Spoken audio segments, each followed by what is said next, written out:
Voice బాగా వినపడుతుంది కదా? వినపడుతుందమ్మా, వినపడుతుంది. Hello my dear friends and masters, welcome back to our channel oneness vegetarianism. నా పేరు స్వప్నేశ్వరి. ముందుగా మనందరి గురువు అయిన డాక్టర్ బ్రహ్మశ్రీ పితామహ పత్రి సార్కి నా యొక్క అనంతకోటి ఆత్మ ప్రణామాలు. సత్యలోకవాసులకి, దివ్యలోకవాసులకి, మహాకరణలోకవాసులకి, నక్షత్రలోకవాసులకి, ఏంజల్స్కి, మహావతార్ బాబాజీకి, బుద్ధ భగవానుడికి, రామ్తా మాస్టర్కి, పరమాత్మైన సదానంద యోగి మహారాజ్కి, పరమ గురువులకి, పరమ గురుమండలి అంతటికీ నా యొక్క అనంతకోటి ఆత్మ ప్రణామాలు. యాస్ట్రల్ మాస్టర్స్ అందరికీ పేరు పేరున స్వాగతం, సుస్వాగతం. Welcome masters, welcome welcome. Thank you. అయితే రోజులాగానే ఈరోజు కూడా మరింత జ్ఞానాన్ని, విజ్ఞానాన్ని మనకు షేర్ చేయడానికి మన ముందుకు వస్తున్నారు. మరి తిరుపతి నుంచి మేడం పద్మావతి మేడం అమ్మగారికి సాదరంగా వెల్కమ్ చేద్దాం మాస్టర్స్. అమ్మ వెల్కమ్ అమ్మ. Thank you madam.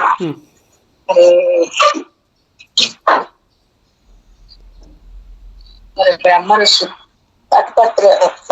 పత్రిజీ గారికి, జగద్గురు అయినటువంటి పత్రిజీ గారికి మరి ప్రతిరోజు మనకి జ్ఞానము బోధిస్తున్న తత్పత్రి వీరరాఘవ దంపతులకు శతకోటి వందనాలు తెలియజేస్తూ, మరి జూన్ ఫెస్ట్ లో ఉన్న మాస్టర్లందరికీ నా ధన్యవాదాలు తెలియజేస్తూ, నాకు ఈ అవకాశం ఇచ్చిన మానస మేడం గారికి ధన్యవాదాలు తెలియజేస్తూ, మా ఊరు తిరుపతి, నా పేరు పద్మావతి.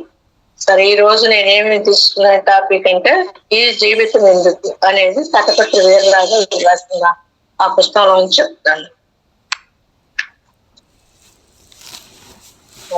మన లక్ష్యం ఏమిటి, మన గమ్యం ఏమిటి అనే టాపిక్ గురించి చెప్తాను. జీవితానికి గమ్యము ముఖ్యమే, ఆ లక్ష్యము ముఖ్యమే. వినిపిస్తుందా మేడం? అమ్మ వినపడుతుందమ్మా, వినపడుతుంది. సరే, మన గమ్యము ముఖ్యమే, మన లక్ష్యము ముఖ్యమే. మన గమ్యం ఏమిటో మనకు తెలియకపోతే మన జీవిత ప్రయాణం ఎటు సాగించాలన్నది ఎలా తెలుస్తుంది?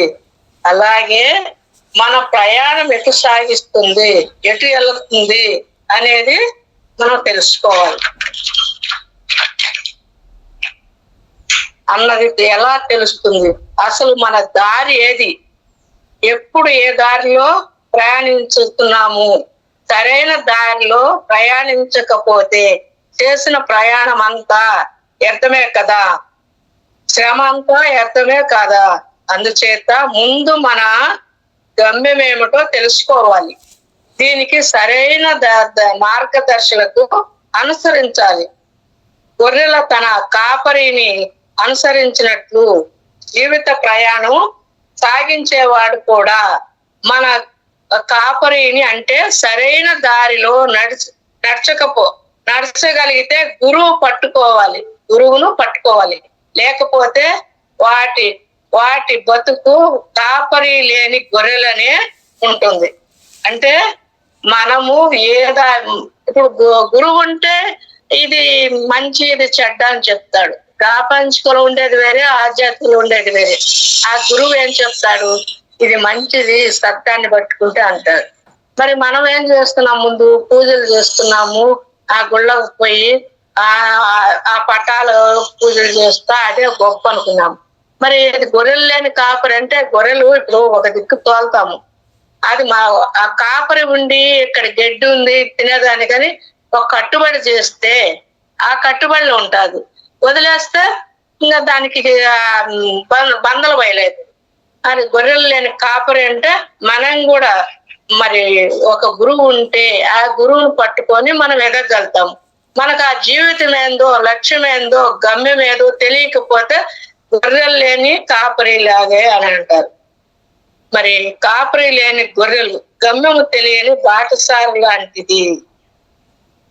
నడిపించేవాడు లేకపోతే గొర్రెలకు ఎటు వెళ్ళాలో తెలియదు, ఎక్కడ ఆహారం దొరుకుతుందో తెలియదు, దారి తప్పే ప్రయాణం ఉంది, ఆపదల్లో చిక్కుకునే అవకాశం ఉంటుంది, చివరకు చిక్కల్లో పడి కష్టాల పాలవుతారు. అంటే మనకి తెలియదు మన గమ్యం ఏంది, మన లక్ష్యం ఏంది అని తెలియక ఆపదల్లో పడతాము. మనం ఏదైతే తెలుసుకుంటామో పరమాత్ముడు ఎక్కడ ఉన్నాడు, ఆ సత్యాన్ని పట్టుకుంటే మనం గమ్యం చేరగలుగుతాము. మరి మనం ఇది కానాపైన సోనా అంటే మనం మరి ఈ కాపరి లేని గొర్రెల మాదిరి అవుతాం. అలానే కష్టాలు చిక్కలో పడి కష్టాలు పాలవుతాము అని అడుగుతారు. అలాగే మానవుని జీవితంలో కూడా సరైన మార్గము అంటే ధర్మ మార్గము, సత్య మార్గము, నీతి మార్గము చూపించేవాడు లేకపోతే ఏమి చేస్తున్నాడో తెలియదు, ఏది చెయ్యాలో తెలియదు, చెయ్యకూడనిదే చేస్తాడు, చివరకు దుఃఖానికి లోనవుతాడు, కష్టాల పాలవుతాడు. మరి మనకు చెప్పేవాడు లేకపోతే ఏం చేస్తాము? ఆ చెప్పేవాడు ఇది మంచి దారి, ఇది చెడ్డ దారి అని చెప్తేనే మనం సరైన దారిలో పోతాం, లేకుంటే దుఃఖానికి లోనవుతాము, కష్టాల పాలవుతాం. అంటే ఒక రకంగా ప్రస్తుతము సమాజంలో కాపరి లేని గొర్రెల్లా ప్రజలు జీవిస్తున్నారు. వారి గమ్యం ఏమిటో వారికి తెలియదు, వారి లక్ష్యం ఏమిటో వారికి తెలియదు, ఏం చేస్తున్నారో ఎటు ప్రయాణిస్తున్నారో తెలియదు. అంతా అస్తమస్తంగా మరి అంతా లోక విరుద్ధంగా ఒక రకంగా దారి తెలియని, గమ్యము తెలియని బాటసారి లాంటి వారు, అంటే కాపరి లేని గొర్రెలు లాంటి వారు. అందుకే జీసన్ కాపరి అన్నారు. కాపరి అంటే గొర్రెలను కాయడం కాదు, గొర్రెలు కాసేవాడని అర్థం కాదు, అందరినీ సరైన మార్గంలో నడిపించేవాడని అర్థం, రక్షించేవాడని అర్థము, నష్టపోకుండా చేసేవాడని అర్థము, శాంతిగా సుఖంగా ఏ లోటు లేకుండా జీవించాలా చేసేవాడని అర్థము, తప్పుదారి పట్టుకోకుండా నష్టపోకుండా చేసేవాడని అర్థం. మరి ఇవన్నీ మనము గురువును పట్టుకుంటే ఇవన్నీ దొరుకుతాయి. ఏది నష్టపోకుండా, అన్ని లోట్లు లేకుండా సరైన దారిలో ఆ మార్గాన్ని నడిపిస్తాడు. అలాగే భూమి మీదకు వచ్చిన యోగేశ్వరులందరూ అంటే శ్రీకృష్ణుడు, బుద్ధుడు, మహమ్మద్, గురునాథ్, మహావీరుడు, పత్రిజీ లాంటి వారంతా కాపరులే. మానవులను సరైన మార్గములో నడిపించేదానికి వచ్చిన వారే. దుఃఖము ఆపద దుఃఖములో పడకుండా చూడటమే కాదు, దుఃఖములో చిక్కుకున్న వారిని దుఃఖము నుంచి బయటపడాలా చేయడానికే వచ్చిన వారే. వీరంతా దుఃఖ నివారణ మార్గము తెలుసుకున్న కాపరులే. ఎవరైతే వీరిని అనుసరిస్తారో, వారి మార్గములో ప్రయాణిస్తారో వారంతా తప్పనిసరిగా దుఃఖం నుంచి బయటపడతారు. అందుచేత వారి మార్గములో నడిపించే వారంతా కాపరిలే. కాపరి ఉన్న గొర్రెలు వారి మార్గంలో నడవడని వారంతా కాపరి లేని గొర్రెలు. వారి మార్గంలో నడిచే వారంతా కాపరి ఉన్న గొర్రెలు, మిగతా వారంతా ఆ మార్గంలో వారంతా నా కాపరి లేని గొర్రెలు అంటారు. గురువు దగ్గరుండి మనం ఏదైతే వీళ్ళంతా మరి బుద్ధుడు, శ్రీకృష్ణుడు, మహమ్మద్, గురునాథ్, మహావీరుడు, పత్రిజీ లాంటి వారంతా కాపరులే. మరి మనం ఎక్కడికైనా పోతే గొర్రెలు ఒక మందలో ఉంటాయా? ఉండవు. కాబట్టి మనము అదుపు చేస్తేనే అవి ఉంటాయి. మానవుడు కూడా మానవులు కూడా సరైన మార్గము నడిపించేదానికి వచ్చిన వాళ్ళంతా దుఃఖంలోంచి బయటపడేదానికి వచ్చిన వారే. అందువల్ల వాళ్ళు కాపరులే. అలాగే జీవితానికి ఒక లక్ష్యము కూడా ఉంది. మన జీవిత లక్ష్యం ఏమిటో తెలియకపోతే, మనము సాధించవలసింది ఏందో తెలియకపోతే మన జీవితంలో ఏమి చేయలేము. ఏం చేయాలన్నా ఏం చేయలేము. లక్ష్యం తెలియకపోతే, మనం లక్ష్యం ఏమిటో తెలియకపోతే మనం సాధిస్తాము. మరి ఎలా తెలుస్తుంది ఏం చేస్తున్నామో, చేసేది సరైనదా కాదా ఎలా తెలుస్తుంది? లక్ష్యం ఏమిటి మనకు తెలియకపోతే అంటే మనము సాధించవలసింది ఏందో మనకు తెలియకపోతే మనం సాధించవలసినవన్నీ సాధించలేమనేవన్నీ వ్యర్థమే కదా. మనం పడిన శ్రమంతా కష్టమంతా వ్యర్థమే కదా. మనం ఏమిటో మనము ఏమి చేస్తున్నామో సంపాదించేది సాధించేది వీటికే పొంగిపోతున్నాము, గొప్పగా భావిస్తాము, గర్వం పడతాము. సంపాదిస్తున్నాము, నేను సాధిస్తున్నాము అని వీటికే పొంగిపోతూ గొప్పగా భావిస్తా గర్వపడతాము, గొప్పలు చెప్పుకుంటాము. కానీ అన్ని వ్యర్థమే కదా. సాధించవలసినది ఒక్కటి, సాధించేది మరొకటి. ప్రయోజనమైన ఏమిటి? సాధించినంత వ్యర్థమే కదా. సమయము, శక్తి, ఆఖరికి జీవితమే ఎంత వృధా చేసుకుంటూ అందుచేత మన శక్తి యుక్తులు జీవిత వ్యర్థము కాకుండా ముందు మన జీవిత లక్ష్యం ఏమిటో తెలుసుకోవాలి. లక్ష్యదశగా మన ప్రయత్నము ఉండాలి. మన పనులు మన లక్ష్యాన్ని సాధించేలాగా ఉండాలి. మన కృషి ఆ రకంగా ఉండాలి. దానికి సరైన గురువును ఆశ్రయించాలి. వారి ద్వారా మనము తెలియాలంటే మరి ఆ సాధన చెయ్యాలి. మనము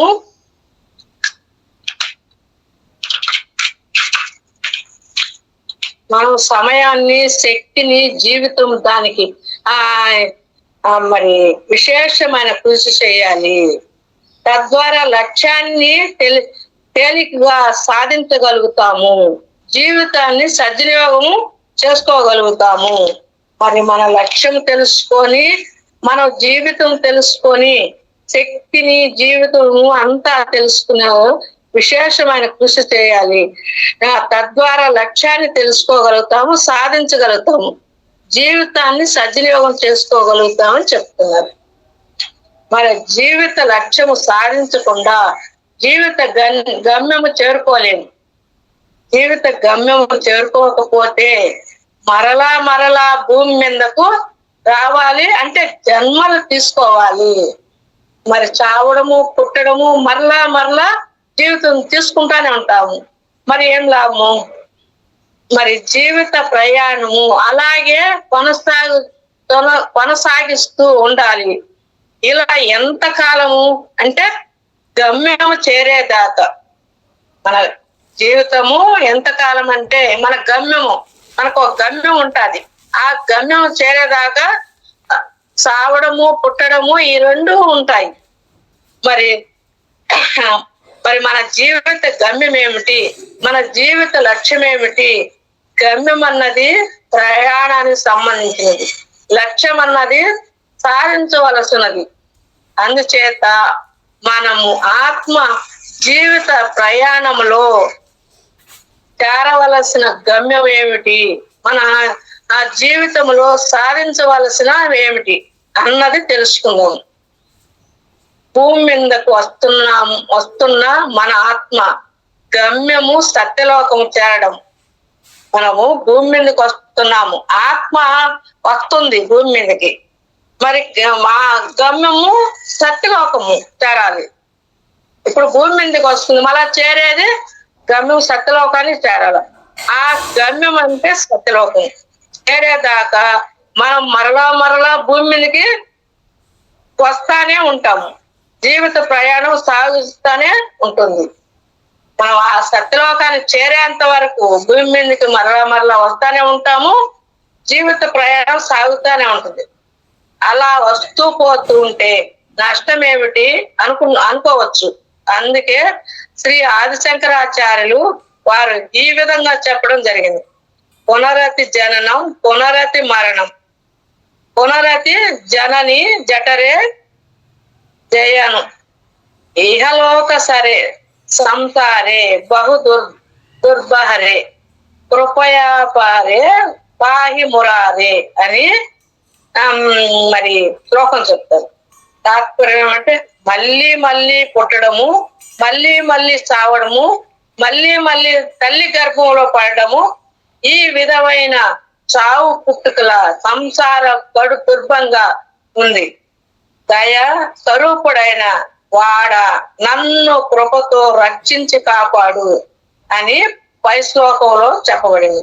పై శ్లోకం ద్వారా శంకరాచార్యుల వారు సందేశం ఏమిటంటే, అలా చచ్చి పుట్టుతూ దుఃఖం అనుభవించడము కాదు, అటువంటి జీవితం నుండి బయటపడాలని సందేహం ఇస్తున్నారు. అంటే చచ్చి పుట్టే జీవితం కాదు, చావు పుట్టుకలు లేని స్థితి పొందాలని ఆయన సందేహం చెప్పడం జరిగింది. మరి చస్తా పుట్ట లేకుండా, చావు పుట్టుకలు అన్నది లేకుండా శాశ్వతంగా మరి ఉండేటట్టుగా ఆయన చెప్తాను శంకరాచార్యులు. ఆ స్థితి మన గమ్యం అంటే సత్యలోకం చేరినప్పుడే సాధ్యం అవుతుంది. అలా సత్యలోకం చేరినప్పుడే ఇంకా మనము భూలోకము రావాల్సిన పని ఉండదు. ఈ విషయమే భగవద్గీతలో శ్రీకృష్ణ భగవానుడు చెప్పడం జరిగింది. ఆ బ్రహ్మ భువనాలోకము పునరార్జున మాము పేత పేత కౌంతేయ పునరార్జున విద్యతే అంటే 8వ శ్లోకము 16వ అధ్యాయం. ఓ అర్జున, ఈ లోకాల నుండి లోకాలకు చేరుకున్న తిరిగి భూలోకానికి రావాల్సిందే. ఎన్ని లోకాలు, బ్రహ్మలోకము లోకం నుండి ఎన్ని లోకాలు తిరిగినా మళ్ళా భూలోకానికి రావాల్సిందే అని చెప్తాను. భూలోకానికి రావాల్సిందే. కానీ నేనున్నటువంటి లోకానికి, సత్యలోకానికి చేరుకుంటే తిరిగి జన్మించవలసిన పని లేదు. అంటే శ్రీకృష్ణ భగవాన్ ఏం చెప్తున్నా అంటే, ఆ బ్రహ్మ భూలోకము అంటే మరి ఆ ఎన్ని లోకాలు తిరిగినా నేనుండే సత్యలోకానికి రావాల్సింది. ఆ లోకానికి వచ్చినప్పుడు మళ్ళా జన్మించవలసిన అవసరం లేదు. మళ్ళా పుట్టడము, మళ్ళా పెరగడము, చావడము ఈ అవసరం ఉండదు. ఇంకా జన్మలేని స్థితి పొందాలి అంటారు. మరి అంటే పని లేదు, అంటే భూలోకానికి రావాల్సిన అవసరం లేదు అని చెప్తాను శ్రీకృష్ణ భగవాన్. శ్రీకృష్ణుడు వారు చెప్పిన దాన్ని బట్టి మనము గమ్యము సత్యలోకము అర్థమవుతుంది. అంటే ఒక రకంగా నది సముద్రము చేరినట్లు మనం సత్యలోకములో ఉంటే పూర్ణాత్మ చేరాలి. అంటే మనం సత్యలోకం పోతే పూర్ణాత్మ కూడా చేస్తాం. మరి నది సముద్రం ఎట్టు ఉంటుంది? ఎన్ని వంపులు తిరిగినా నది సముద్రం చేరాల్సింది. నది ఎంత దూరము ప్రయాణించినా, ఎంత కాలం ప్రయాణించినా, ఎన్ని ఇబ్బందులు పడుతూ ప్రవేశించినా, ఎన్ని వంపులు తిరుగుతున్నా అటు కాలంలో అధిగమించి చివరకు సముద్రానికి చేరే వరకు, తన ఉనికి కోల్పోయే వరకు ప్రయాణం సాగించవలసిందే. మరి నది ఎన్ని వంపులు తిరుగుతుంటది, ఆ కాలువ ఎన్ని కష్టాలు పడుతుంది, ఇబ్బందులు పడుతుంది. మరి ఆ ఉనికి పోయే వరకు ప్రయాణించవలసిందే, బాధలు పడవలసిందే. సముద్రం చేరితే ఆ నది యొక్క ప్రయాణం ఆగిపోతుంది. అంటే సముద్రం చేరడమే నది గమ్యం. అంటే ఉనికి అంటే కోల్పోతుంది, అంటే ఆ సముద్రంలో కలిసిపోతుంది. మనం ఎట్టు సత్యలోకానికి పోతే మన ఆత్మ ఎంత ఆనందంగా ఉంటుందో, ఆ నది కూడా సముద్రం చేరిపోతే అంత ఆనందంగా ఉంటుంది. అదే నదికి గమ్యం. మనం ఎట్టు సత్యలోకము మనకు గమ్యము, నదికి సముద్రం గమ్యం. అలానే మానవుడు ఎన్ని జన్మాలు తీసుకున్నా, ఎంత కాలం జీవించినా, ఎన్ని జన్మాల్లో ఎన్ని ఇబ్బందులు పడినా, ఎంత దుఃఖం అనుభవించినా, ఎన్ని కష్టాలు అధిగమించినా చివరకు నేను అనే అహంకారము, నాది అనే మమకారము కోల్పోయి సత్యలోకాన్ని పూర్ణాత్మ చేరేంత వరకు జీవిత ప్రయాణం కొనసాగించవలసిందే, బాధలు పడవలసిందే. చివరకు దైవత్వాన్ని సాధించి ఆఖరి జన్మలో ప్రవేశించినా కూడా రాముడిలాగా, కృష్ణుడిలాగా, బుద్ధునిలాగా, మరి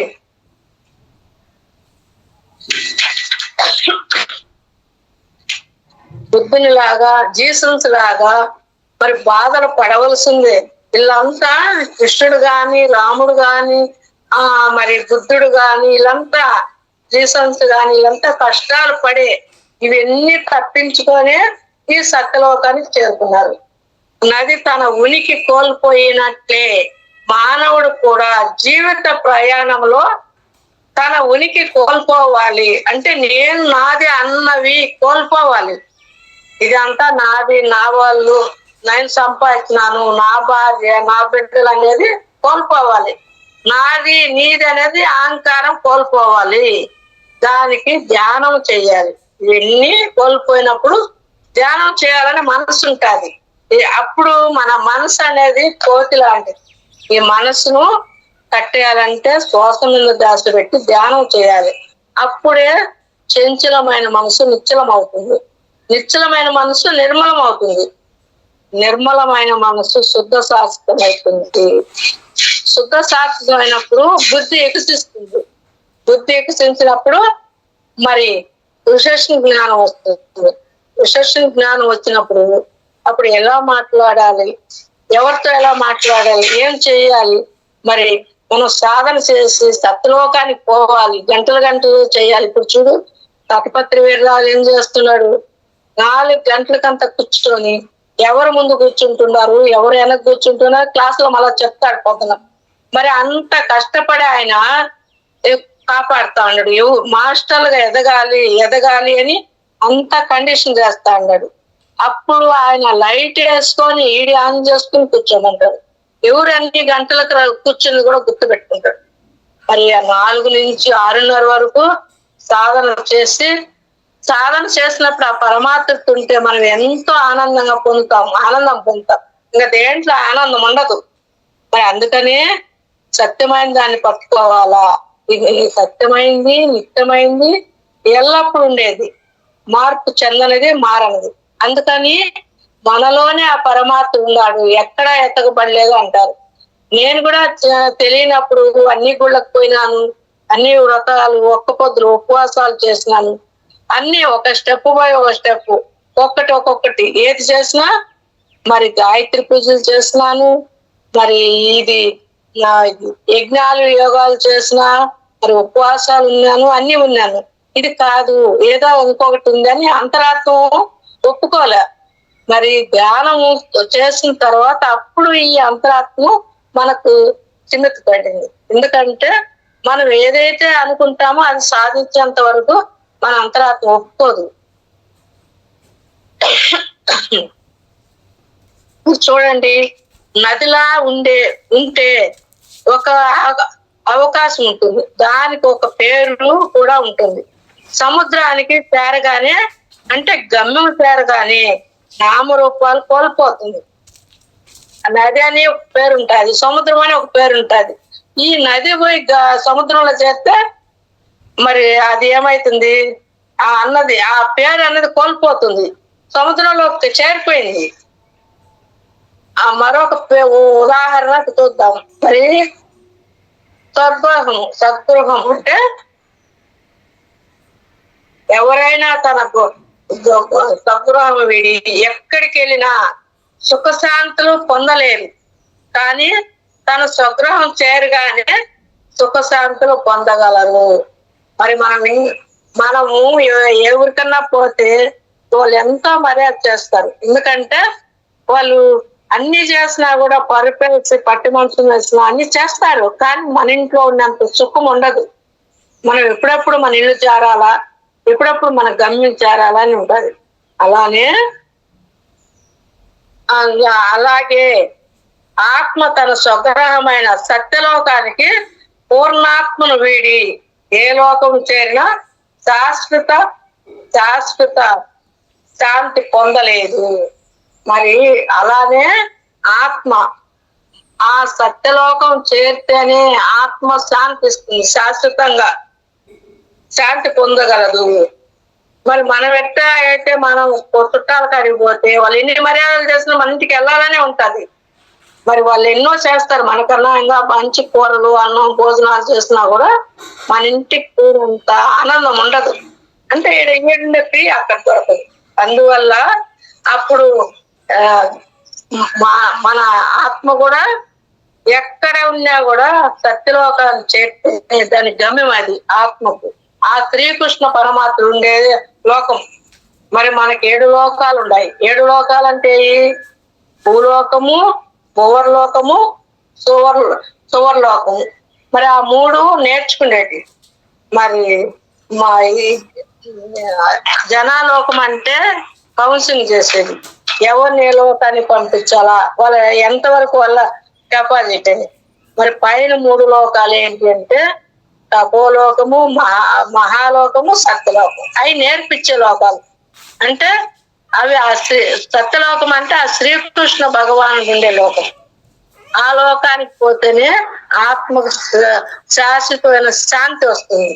ఇంకెక్కడ తిరిగినా ఆత్మకు శాంతి ఉండదు అని చెప్తారు. అలాగే ఆత్మ తన స్వగ్రహమైన సత్యలోకాన్ని పూర్ణాత్మ వీడి ఏ లోకం చేరినా శాశ్వత శాంతి పొందలేదు. అదే ఆత్మ యొక్క లక్ష్యం. అంటే మానవ జీవిత లక్ష్యం. అంటే మానవ జీవిత లక్ష్యం అంటే మనలోనే ఆత్మ ఉంది, కానీ మనం ఏమనుకుంటున్నాము, ఈ శరీరమే శాశ్వతం అనుకుంటున్నాం. ఇది తెలియక, ముందు తెలియక శరీరమే శాశ్వతము, ఇదే గొప్ప అనుకుంటున్నాం. మానవుడు అంటే శరీరము, మనస్సు, ఆత్మ, ఈ 3. శరీరం అశాశ్వతమైంది. మనస్సు మరి ఆయన అలెగ్జాండర్ మనసును జయించినాడంట. నేను మనసును జయించి అంతా గొప్పగా సంపాదించినని అందరూ అంటున్నారు. నేను చనిపోయినప్పుడు మరి నా చేతులు బయట పెట్టండి, ఆయన ఏదైతే వాళ్ళు అనుకుంటారు ఇంత సంపాదించినారని చెప్తాడంట. అందుకని ఆయన చేతులు బయట పెట్టారంట చనిపోయినప్పుడు. మనం ఏది తీసుకోపోయేది లేదు. ఈ ఊపిరినంత వరకే నాది నాది అనేది. మనం ఏదైతే పోతున్నాము, మన శరీరం కూడా ఇక్కడ వదిలేసిపోతున్నాము. కాబట్టి మనం ఆత్మ సంబంధించిన పనులే చేయాలి. మన భూలోకంలో ఈ ఉన్నంత వరకే నా ఇల్లు, నా డబ్బు, నా బంగారు, నా పిల్లలు, నా భర్త, నా భార్య అనేది నా అనేది నామాలు. ఇదంతా భూలోకంలో ఉన్నంత వరకే. మిగతా వెళ్ళిపోయినాక ఆత్మకు సంబంధించినట్టే మనం అక్కడ పనులు చేసేది. ఆత్మకు సంబంధించినంటే స్వాధ్యాయం చేయమని చెప్తారు. మరి స్వాధ్యాయం చేయాలి, మరి సేవ చేయాలి, సజ్జన సాంగత్యం చేయాలి, ఆత్మ సంబంధించిన పుస్తకాలు చదవాలి, ఆత్మ సంబంధించిన వాళ్ళతో కలిసి ఉండాలి అని చెప్తారు. ఎందుకంటే ఎవరితో కలిస్తే వాళ్ళ లక్షణాలు వస్తాయి. మరి తాడు పోతాడు 6 నెలలు ఉండు, వాడు వీడైతాడు, ఈడు వాడైతాడు. మరి ఒక కీటకాన్ని తెచ్చి గూట్లో పెట్టి ఆ బెమరాంబ రోజు ఆ సౌండ్ విని ఆ బెంపరాంబగా మారిపోయింది. ఆ కీటకం బయటకు వచ్చేస్తుంది, గూడు పగలగొడుతుంది. మరి ఎందుకు మారిందంటే ఆ వాతావరణం అలా అయిపోయింది. అలానే మనం ఎప్పుడైతే ఆత్మను పట్టుకొని ఆ పరమాత్ముడు దగ్గర అయినామనుకో, ఆయనతో ఉంటే ఆ లక్షణాలు వస్తాయి, ఆ పరమాత్ముడి లక్షణాలు. అందుకనే సాధన చేయండి, ఆ పరమాత్ముడి దగ్గర అవ్వండి అంటారు. మా ఇంట్లో కూడా నువ్వు ధ్యానం చేస్తున్నావు, ఎందుకు ఆ నొప్పులు ఈ నొప్పులు అంటా ఉంటావు. మనం నొప్పుల కోసం సాధన చేసేది, మనం ఆ పరమాత్ముడి దగ్గరేదానికి, సత్యలోకం చేరేదానికి. ఈ నొప్పులు కర్మ ముందు ఏ జన్మలో చేసినామో ఈ రూట్లోకి రావాలంటే 350 జన్మాలు ఉండాలి అని చెప్తారు. సార్ మీరు ఎన్నో పుణ్యాలు చేస్తుంటారు, ఎన్నో ఇది చేస్తుంటే ఈ జూమ్లో కూర్చున్నారు, బీమారు వస్తారు. బీమారు అడుగు పెట్టాలంటే 350 జన్మాలు ఉండాలి. 350 జన్మాలు అంటే మనకు మూడు ఉన్నాయి గుణాలు. ఏది? తమో గుణము, రజోగుణము, సప్తగుణం. తమో గుణం అంటే కుంభకర్ణుడు, 150 జన్మాలు. మరి రజోగుణం అంటే ఆ గుణానికి గుణంగా 150 జన్మాలు. రజోగుణం ఏం చేస్తున్నాడు? రావణాసురుడు బ్రహ్మను పొందినాడు, పదవి బ్రహ్మజ్ఞానం నేర్చుకున్నాడు, ఆయన దగ్గర వరం తీసుకున్నాడు. కానీ మాంసం తిని ఆహార నియమాలు తప్పిండు కాబట్టి గుణాలు మారినాయి. అందుకని సీతాదేవిని చేపట్టినాడు. ఏమైనాడు? మరి విభీషణుడు సప్తగుణాలు ఉండి అన్న ఆయన రాముడు దేవుడు, ఆయన ఆ మహత్తల్ని వదిలేయి అంటాడు. కానీ అప్పటికన్నా ఒప్పుకున్నాడా? లేదు. ఎందుకు? అహంకారం, గర్వం, నాకన్నా మించినాడు ఎవరు ఉన్నారని. మరి అప్పుడు ఆయన నువ్వేంది నాకు చెప్పేదని తన్నితే కింద పడిపోయినాడు ఎవరు? విభీషణుడు. కానీ అప్పుడు రాముడు పాదం పట్టినాడు, రాముడు రాజ్యం ఇచ్చినాడు. మరి ఈ రావణాసురుడు ఏం చేసినాడు? భార్యను పోగొట్టుకున్నాడు, కొడుకును పోగొట్టుకున్నాడు, రాజ్యం పోగొట్టుకున్నాడు, తను కూడా మరణానికి గురి అయిపోయినాడు. ఏం సాధించినాడు? గర్వంతో. మరి తమోగుణము బద్ధకము, నిద్ర.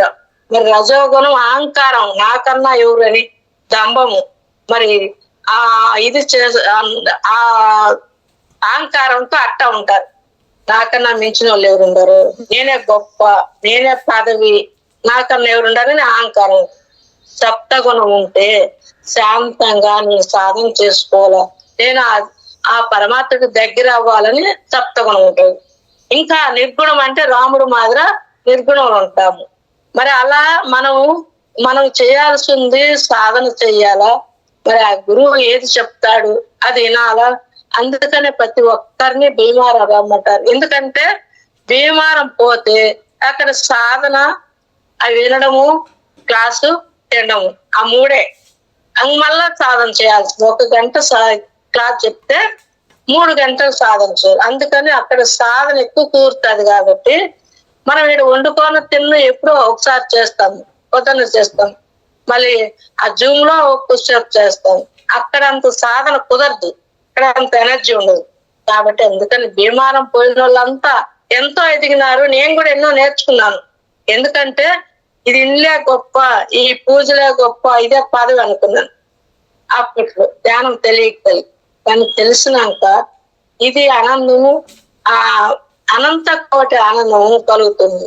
కాబట్టి మనం ఎవరుమైనా గాని ఈ జన్మలోనే సాధిస్తే ఇప్పుడు మోక్షం పొందవచ్చు అని చెప్తాడు సార్. మీ ఎన్ని జన్మలో పుట్టాలా గిట్టాలా ఇవన్నిటికన్నా ఈ జన్మలో కష్టపడి సాధన చేస్తే మీరు సత్యలోకం చేరుకోవచ్చు అని చెప్తాడు. ఆత్మ ఎప్పుడు కాంక్షించేది తిరిగి తన స్వగ్రహం చేరుకోవాలని. మరి మన గమ్యము ఎప్పుడు చేరగలుగుతాము అంటే మన జీవిత లక్ష్యము సాధించినప్పుడు. మరి మన జీవిత లక్ష్యం ఏమిటి? ఒక జీసస్ లాగా, ఒక కృష్ణుడు లాగా, ఒక బుద్ధుని లాగా, మహమ్మదు మహావీరుడు లాగా, బ్రహ్మర్షి పత్రిజీ లాగా పూర్ణాత్మ కావడమే.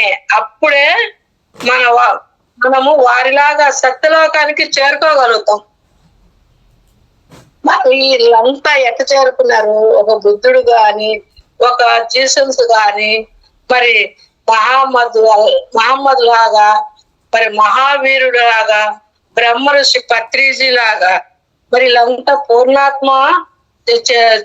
పూర్ణాత్మగా తయారయ్యి మరి సత్యలోకానికి చేరుకోగలిగినారు. మరి ఇక్కడ మనము మరొక విషయం తెలుసుకోవాలి. అలా పూర్ణాత్మగా తయారైన వారిని కో-క్రియేటర్ అంటారు.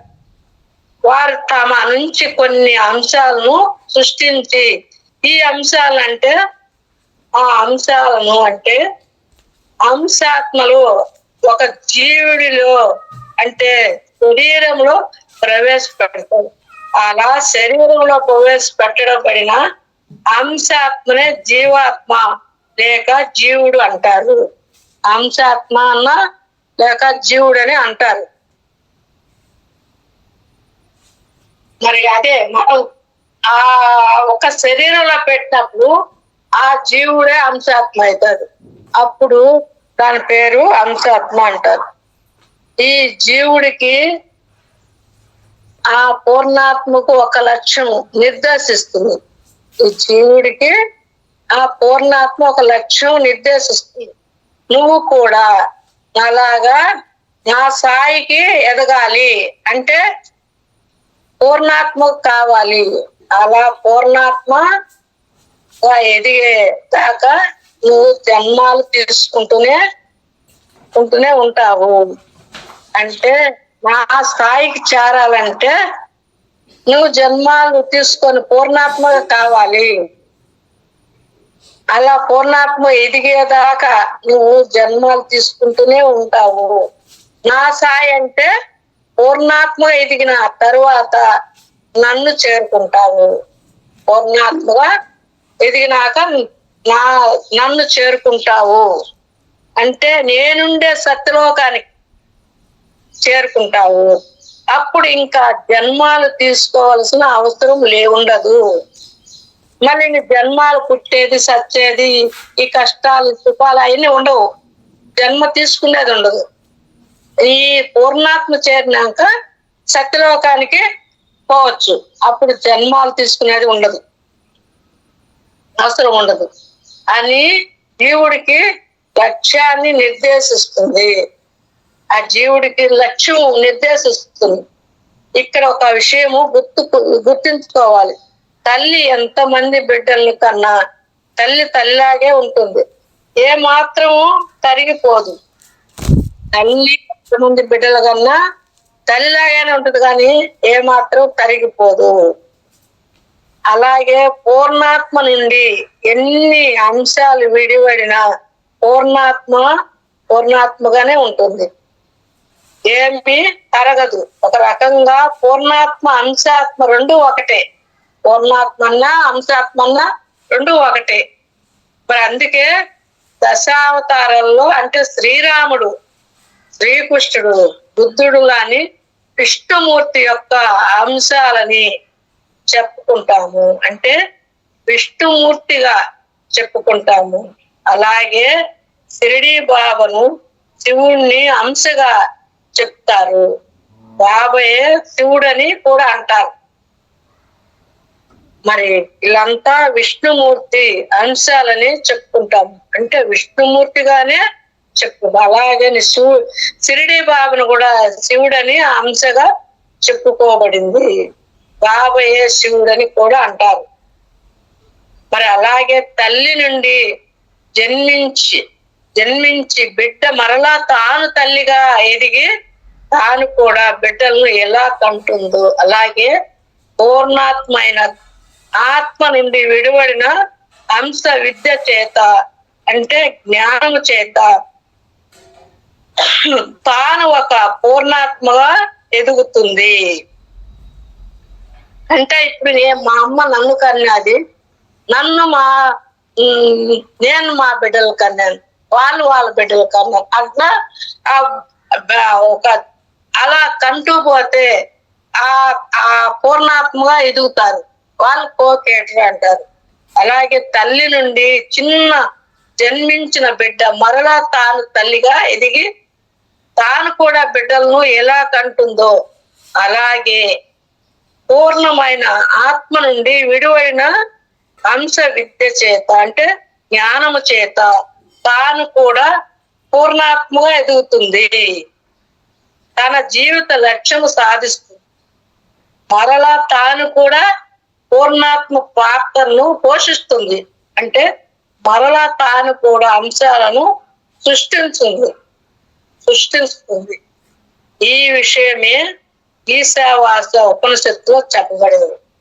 ఈ విషయమే ఉపనిషత్తులో చెప్పబడింది. మరి శ్లోకం ఓం పూర్ణమద పూర్ణమిదం పూర్ణాత్ పూర్ణమద్యచే పూర్ణస్య పూర్ణమదాయ పూర్ణమే వశిష్టతే. అంటే అది పూర్ణం అంటే బ్రహ్మ పూర్ణం. ఇది పూర్ణము అంటే పూర్ణాత్మ నుండి విడివడిన జీవుడిలో ప్రవేశించిన జీవాత్మ. పూర్ణాత్మ నుండి విడివడిన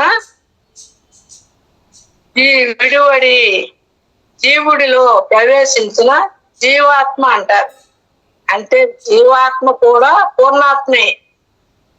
ఆ పూర్ణ వస్తువు నుండి అంటే బ్రహ్మ నుండి ఆ పూర్ణ వస్తువు అంటే జీవుడు కలిగాడు. ఆ పూర్ణ వస్తువు అంటే జీవుడు విద్య చేత జ్ఞానము చేత పూర్ణాత్మని సాధించిన పక్షములో పూర్ణమే పరమాత్ముడుగా శేషిస్తాడు. అంటే బ్రహ్మముగా విలపిస్తాడు. అంటే పూర్ణాత్మగా తయారవుతాడు. అంటే సహజ సృష్టికర్త కోకేటు అంటారు. ఇవన్నీ దాటుకొని వచ్చినాక సహజ సృష్టికర్త కోకేటు అంటారు వీళ్ళను. అందుచేత మనము దేహలము కాదు, దేహంలో ఉన్న దేహీలం అంటే జీవులము, అంటే ఆత్మలము. మన లక్ష్యము పూర్ణ జ్ఞానాన్ని సాధించుకొని పూర్ణాత్మ తయారు కావడము, మన గమ్యమైన సత్యలోకం చేరడము, సహజ సృష్టికర్తగా ఉంటాము. సృష్టికర్త చేస్తున్న పనులు చేయడమే మన పని. అందుకే ఈశావాస ఉపనిషత్తులో శాంతి మంత్రములు అంటే సృష్టికర్త పూర్ణంగా సృష్టికర్త నుండి విడివడిన జీవుడుగా మారిన అంశం కూడా పూర్ణమే అని చెప్పబడింది. అంతేకాదు ఈ జీవుడు విద్య చేత అంటే జ్ఞానము చేత మరలా తాను పూర్ణాత్మ పొందిన పక్షములో తాను కూడా పూర్ణంగానే భవిస్తూ అంటే చేసిస్తూ అని చెప్పడం జరిగింది. మరి పూర్ణాత్మ నుంచి విడిబడిన ఈ పూర్ణాత్మ కూడా అంశగా తయారవుతుందని చెప్తారు. ఇవన్నీ మనం ఎన్ని తయారైన తర్వాత, మనం ఎన్ని దాటుకున్న తర్వాత మనం సత్యలోకం చేరుకోగలుగుతాము. అంటే ఇవన్నీ చేయాలంటే మనం సత్యము ధర్మము, మరి సత్యంగా ఉండాలా, అధర్మం లేకుండా అసత్యం లేకుండా మరి ధర్మంగా ఎప్పుడు ఉంటామో. మా ఇంట్లో కూడా ఒకటి జరిగింది. ఎందుకంటే మరి నా పేరుతో 1 లక్ష రూపాయలు బ్యాంకులో ఉన్నది. మా కొడుకు ఏదో పని డ్రా చేసుకోరు అమ్మాని, మా ఆయన నేను పోయినాం. అప్పుడు ఏం జరిగిందంటే ఆ డబ్బు తీసుకుని ఒక బ్యాగ్ లో పెట్టుకున్నాం, ప్లాస్టిక్ సంచి మాదిరి. ఆటో ఎక్కినాం. ఆటో ఎక్కి బస్ స్టాండ్ లో దిగినాం. ఆ బస్ స్టాండ్ లో దిగి ఇంకొక ఆటో మారాలా బాలాజీకి. అప్పుడు ఆటోలో పడిపోయింది ఒకటి 50,000, ఒకటి బ్యాగ్ లో. అప్పుడు ఏం జరిగిందంటే ఇది ఫోన్ పడిపోతుంది, సంచిలో పెట్టి పడిపోతుంది అంటే ఆ సంచి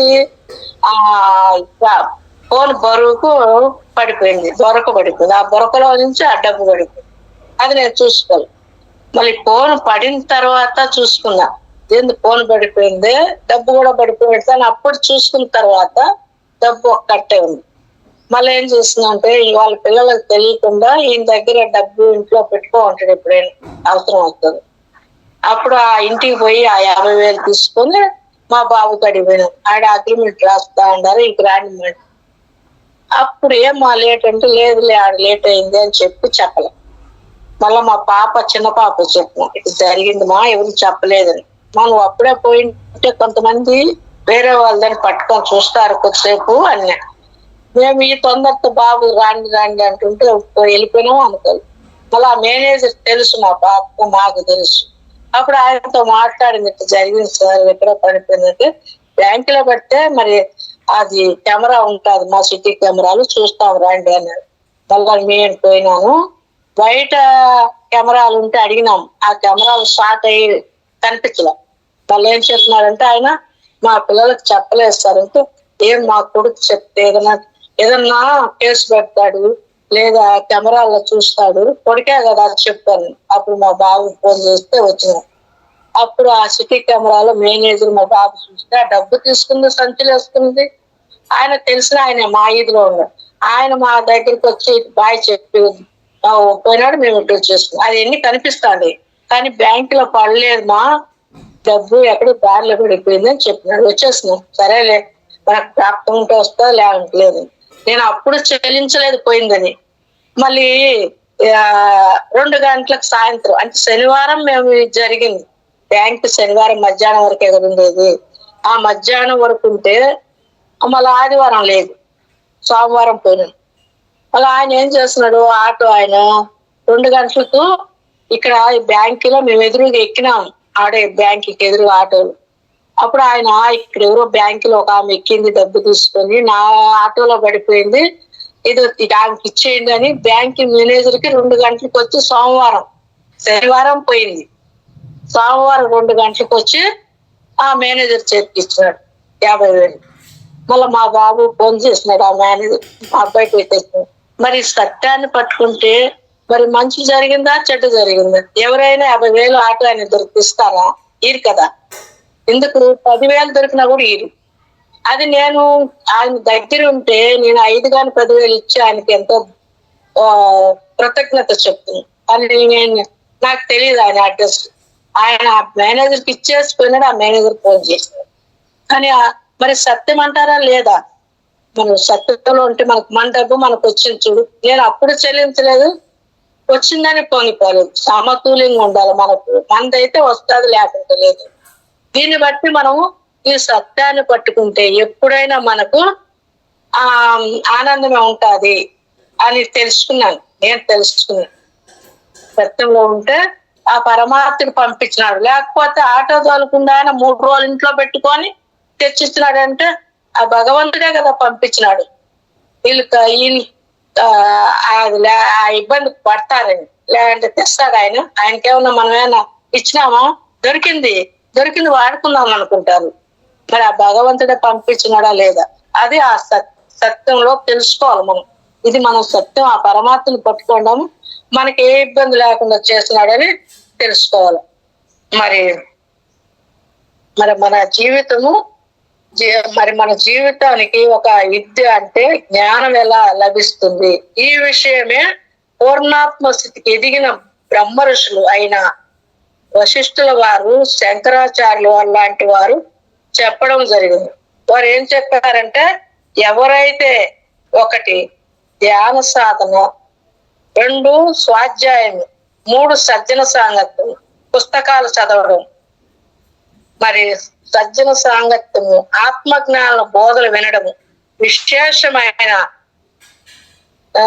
విశేషంగా చేస్తారో వారు అనంత కాలములోనే పూర్ణ జ్ఞానాన్ని పొంది జీవిత లక్ష్యమైన పూర్ణాత్మగా ఎదుగుతారని చెప్పడం జరిగింది. చూడు, అందుకని సజ్జన సాంగత్యం చేయాలి. మరి ఆ ఆత్మజ్ఞానం బోధకు తగిన పుస్తకాలు చదవాలని పత్రిసారి చెప్తానంటారు.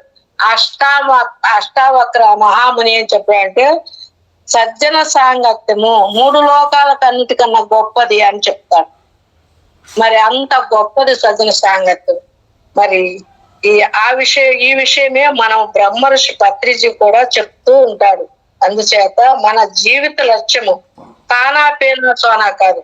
అంటే తినడము, పండుకోవడము, నిద్రపోవడం ఇది కాదు. ఇది కూడా కుక్కలు చేస్తున్నాయి, గొడ్లు చేస్తున్నాయి, పక్షులు చేస్తున్నాయి. మనం ఎందుకు 84 లక్షల జీవరాశులు దాటుకొని మానవ జీవితం వచ్చిందంటే మనం జ్ఞానం ఇచ్చినాడు. మరి ఆ జ్ఞానం ఇచ్చిందని మనం తెలుసుకొని ఈ జ్ఞానాన్ని మానవుడే మాధవుడుగా మారాలి. ఈ మాంసపిండం మంత్రపిండంగా చేసుకోవాలి అంటారు. మరి ఆయన లక్ష్యము కానపేనా సోనా కాదు. సాధన, స్వాధ్యాయము, సాంగత్యము పూర్ణాత్మలు కావడానికి తెలుసుకుందాము. అనునిత్యము ధ్యాన సాధన చేద్దాము. ఆత్మలమైన మనము ఎదగడము దేనికంటే గమ్యం చేరడానికి, లక్ష్యం సాధించడానికి. గమ్యం చేరాలా, మనం లక్ష్యం సాధించాలి. మనము పూర్ణాత్మ నుండి వచ్చాము. లక్ష్యము పూర్తి అయ్యేదాకా జన్మలు తప్పవని గుర్తు పెట్టుకోవాలి. అందుచేత లక్ష్యము సాధించి గమ్యము చేరుకోవాలి. ఇంతటి జ్ఞానాన్ని, ధ్యాన మార్గాన్ని మనకు అందించిన పత్రిజీ, మా బ్రహ్మర్షి పత్రిజీకి ధన్యవాదాలు. లేకుంటే మనమంతా గమ్యము తెలియని బాటసారులే. పత్రిజీ ఎంతో మందిని ఈ జ్ఞానాన్ని తెలియజేశాడు. లేకపోతే మనం మరలా జన్మలు రావడమే కాదు, ఎత్తిన జన్మలు వృధా చేసుకోకుండా. అందుచేత తెలుసుకోండి, ఈ జీవితం అన్నది సంపాదించుకోవడానికి, సంసారం పోషించుకోవడానికి, సుఖాలు అనుభవించడానికి, దుఃఖాల్లోంచి కష్టాల్లో నుంచి బయటపడే ప్రయత్నం చేస్తూ జీవితం ముగించుకోవడానికి కాదు. అలా జీవించడము మన లక్ష్యము కాదు. మరణించడము మన జీవిత గమ్యము కాదు. ఈ జీవితానికి గమ్యం ఉంది, లక్ష్యం ఉంది. అందుచేత ఈ దిశగా ప్రయత్నించాలి, సాధించాలి. అలా ప్రయత్నించి సాధించిన వారే గొప్పవారు. అటువంటి వారే జీవితాన్ని సద్వినియోగం చేసుకుంటాం.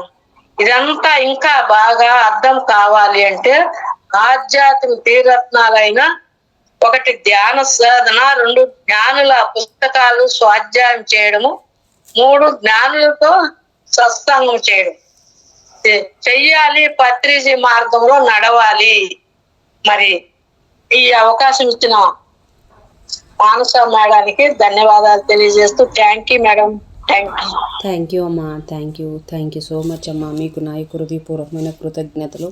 మరొక్కసారి మనందరి గురువైన జగద్గురు నా యొక్క అనంత కోటి ఆత్మ ప్రణామాలు. థ్యాంక్ యూ అమ్మా. థ్యాంక్ యూ సో మచ్ అమ్మా.